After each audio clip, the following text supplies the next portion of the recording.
बच्चा नहीं, वारिस चाहिए। रीचा को कभी किसी चीज की कोई कमी नहीं थी, और भला होती भी कैसे, आखिर वो इतने बड़े घर की बहू जो थी। पर कहते हैं ना, हर चमकने वाली चीज सोना नहीं होती। ठीक उसी तरह से रीचा जितनी खुश दिख रही थी, वो उतनी खुश थी नहीं, और इसका कारण है बच्चा। जी हाँ, रीचा की शादी को पूरे 6 साल हो चुके थे, पर उसे कोई बच्चा नहीं हुआ था। ऐसे ही एक दिन रीचा अपने कमरे में काम कर रही थी, तभी वहाँ उसकी सास कुंती उसके पास आती है। बहू, आज खाने में क्या बन रहा है? माँ जी, आज मैं चांप और पूरी, खीर और रायता बना रही हूँ। वो क्या है ना, आज मेरा भाई आ रहा है। भाई? कौन सा भाई बहू? तेरा तो कोई भाई नहीं है। माँ जी, मेरी मौसी का लड़का आज अपनी वाइफ काजल और अपने बेटे रोहन के साथ आ रहा है। ओह, अच्छा अच्छा, चलो ये तो बहुत अच्छी बात है, इसी बहाने तेरा भी मन लगा रहेगा। कुंती की बात सुनकर रीचा मुस्कुराती है और दोनों सास बहू आपस में बातें करने लगते हैं। तभी उसके घर कुंती की पड़ोसन रजनी अपने हाथों में मिठाई का डब्बा लेकर आती है। कुंती, अरे ओ कुंती, जरा बाहर तो आ, तुझे एक खुशखबरी सुनानी है। रजनी की आवाज सुनकर कुंती बाहर हॉल में आती है और रजनी के हाथों में मिठाई का डब्बा देकर पूछती है, अरे वाह, क्या बात है रजनी बहन, आज तुम मेरे घर में मिठाई का डब्बा लेकर क्यों आई हो? अरे बात ये ऐसी है कि अगर तू भी सुनेगी तो खुशी से फूली नहीं समाएगी। तुझे पता है, मेरी बहू को फिर से लड़का हुआ है। अरे वाह वाह वाह, ये तो अच्छी बात है। एक बार फिर तेरे घर में बच्चे की किलकारी गूंजेगी। हाँ, बात तो बिल्कुल सही कह रही है तू, लेकिन सच में तुझे कितना बुरा लगता होगा ना। मतलब तेरे बेटे से मेरे बेटे की शादी बाद में हुई और मेरे बेटे को 2 बेटे भी हो गए, पर पता नहीं तेरे घर में बच्चों की किलकारियाँ कब गूंजेगी। रजनी कुंती के कान भरने की कोशिश करती है, पर तभी वहाँ छाया आ जाती है और अपनी पड़ोसन आंटी की बात सुनकर वो जवाब दे देती है। माफ करना आंटी जी, पर आपके घर में खुशियाँ आई है तो आप अपने घर की खुशियों पर ध्यान दीजिए ना। किसके घर बच्चा हो रहा है, किसके घर नहीं, आप इन सब बात पर ध्यान ना देना तो आपके लिए ज्यादा अच्छा रहेगा। हाँ, तो मुझे क्या मतलब है तुम्हारे घर से? अरे मैं तो बस मिठाई देने आई थी। तो ठीक है, अब आपने मिठाई दे दी ना, तो अब आप जा सकती हैं। उसकी बात सुनकर रजनी वहाँ से मुंह बनाते हुए चली जाती है, लेकिन दूर खड़ी रीचा ये सब देखती और सुनती है और वो अपनी आंखों में आंसू लिए एक बार फिर काम करने लगती है। वहीं छाया अपनी माँ पर गुस्सा करती है। माँ, आपने आंटी को जवाब क्यों नहीं दिया? मतलब कोई भी आकर हमारे घर के बारे में कुछ भी बोलेगा और आप सुनती रहेंगी? आपने सोचा भी है, अगर भाभी ने ये बात गलती से भी सुन ली होती तो उन्हें कितना बुरा लगता? अरे मैं उसे कुछ बोल पाती उससे पहले तो तू यहाँ आ गई और तूने सुना तो दिया, फिर मैं क्या बोलती छाया? कुंती छाया आपस में बात कर रहे थे, तभी उनके बात को काटते हुए रीचा वहाँ आती है और अपनी ननद और सास दोनों को समझाते हुए कहती है, अरे तो क्या हो गया छाया, अगर आंटी ने यहाँ आकर कुछ बोल दिया तो क्यों बात का बतंगड़ बना रही हो? भूल जाओ ना उनकी बातें।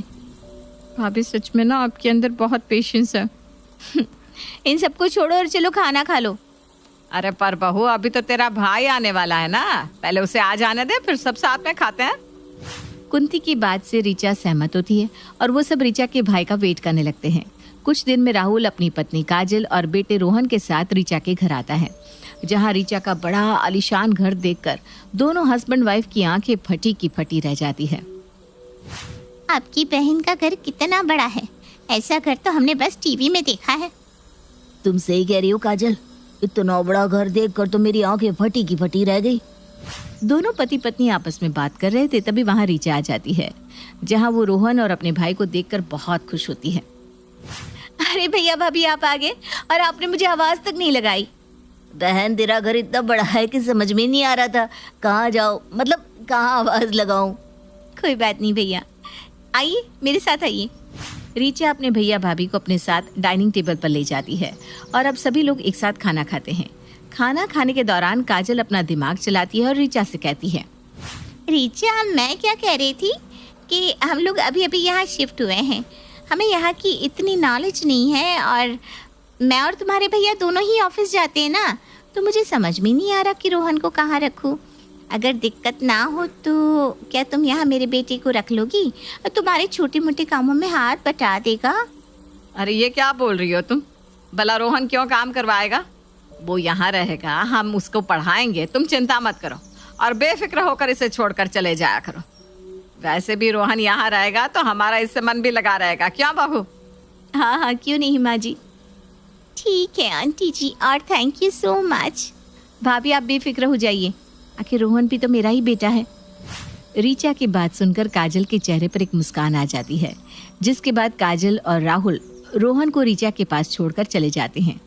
रोहन के साथ आज पहले ही दिन में रीचा और कुंती काफी घुल मिल जाते हैं। रोहन के साथ खेलते खेलते उनका पूरा दिन निकल जाता है और शाम को राहुल रोहन को अपने साथ ले जाता है। समय यूं ही गुजरता है और गुजरते समय के साथ न सिर्फ रीचा और कुंती बल्कि छाया और मोहित भी उससे अटैच्ड हो गए थे। रोहन जब भी रीचा के पास आता तो सब लोग उसे पढ़ाते और एक अच्छी परवरिश देते। ऐसे ही एक दिन काजल अपने बेटे रोहन को छोड़ने रीचा के घर आती है, जहाँ छाया काजल से कहती है, काजल भाभी आज तो संडे है, उसके बाद भी आप रोहन को यहाँ छोड़ने आ गई? वो ना मुझे और राहुल को कहीं बाहर जाना है, तो सोचे क्यों ना हम आज भी रोहन को यहीं छोड़ जाए।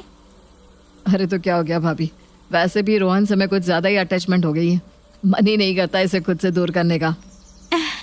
हाँ वो बात तो ठीक है, पर छाया ने पूछा तो मैंने बताना जरूरी समझा। अरे ये तो है ही पागल, पता नहीं कहाँ कहाँ से ऊट पटांग सवाल लाती रहती है। खैर आप रोहन को यहीं छोड़ जाओ, वैसे भी रोहन को हमारे साथ बहुत मजा आता है। क्या रोहन? हाँ, मुझे आपके साथ बहुत अच्छा लगता है। और आपको पता है, मेरा तो मन ही नहीं करता यहाँ से जाने का। मम्मी मौसी मेरा बहुत अच्छे से ख्याल रखती है।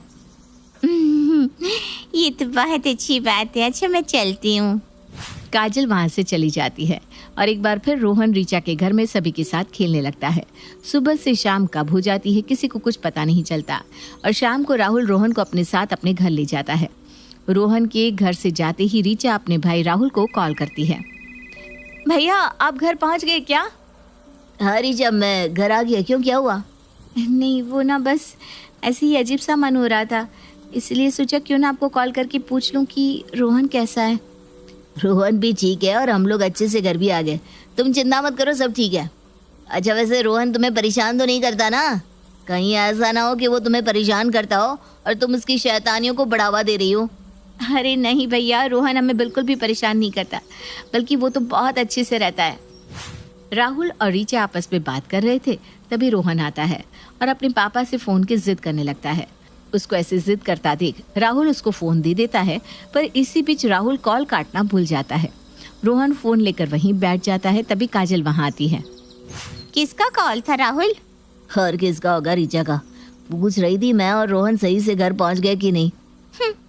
तुम्हारी बहन भी ना सच में बहुत बेवकूफ़ है।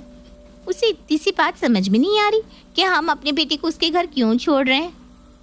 काजल वैसे सच कहूँ तो मुझे भी समझ में नहीं आया कि हम अपने बेटे को रीचा के घर क्यों छोड़ रहे हैं। राहुल, तुम्हारे इस क्वेश्चन से सच में मुझे लगता है कि तुम्हारा पूरा परिवार ही उल्टी खोपड़ी का है। अरे मैं रोहन को वहाँ इसलिए नहीं छोड़ती कि मेरे रोहन से उनका मन लगा रहे, बल्कि मैं रोहन को इसलिए छोड़ती हूँ क्योंकि तुम्हारी बहन करोड़ों में खेल रही है, उसकी कोई औलाद है नहीं। जाहिर सी बात है उसको बच्चों से काफ़ी लगाव होगा। बस इसी का फ़ायदा हमें उठाना है। वहाँ रहने से हमारे बेटी की अच्छी परवरिश हो रही है। कुछ दिन में वो लोग रोहन का एडमिशन एक अच्छी सी स्कूल में करवा देंगे। धीरे धीरे मेरा बेटा उनके दिल के साथ उनके घर में भी जगह बना लेगा और मौके का फ़ायदा उठाकर हम उनकी करोड़ों की प्रॉपर्टी भी हथिया लेंगे। अरे वाह, क्या आइडिया है तुम्हारा। दिमाग मतलब कमाल कमाल भाई। इस बात से अनजान राहुल और काजल की कॉल पर उनकी सारी बातें मोहित सुन रहे थे। वो अपनी कामयाबी की खुशियां मना रहे थे, पर रीचा के दिल को बहुत गहरा धक्का लग गया और उन दोनों की बातें सुनकर रीचा रोते हुए मोहित के गले लगकर कहती है, देख रहे हो मोहित, मेरी ममता का मेरे भाई ने क्या सिला दिया। मेरा भाई ऐसा करेगा सपने में भी नहीं सोचा था। अरे उसके बेटे को मैंने कभी पराया नहीं समझा, बल्कि हमेशा अपनी औलाद समझी। फिर भी कोई बात नहीं रिया, तुम्हारे भाई और भाभी ने जो सोचा था अब होगा वही।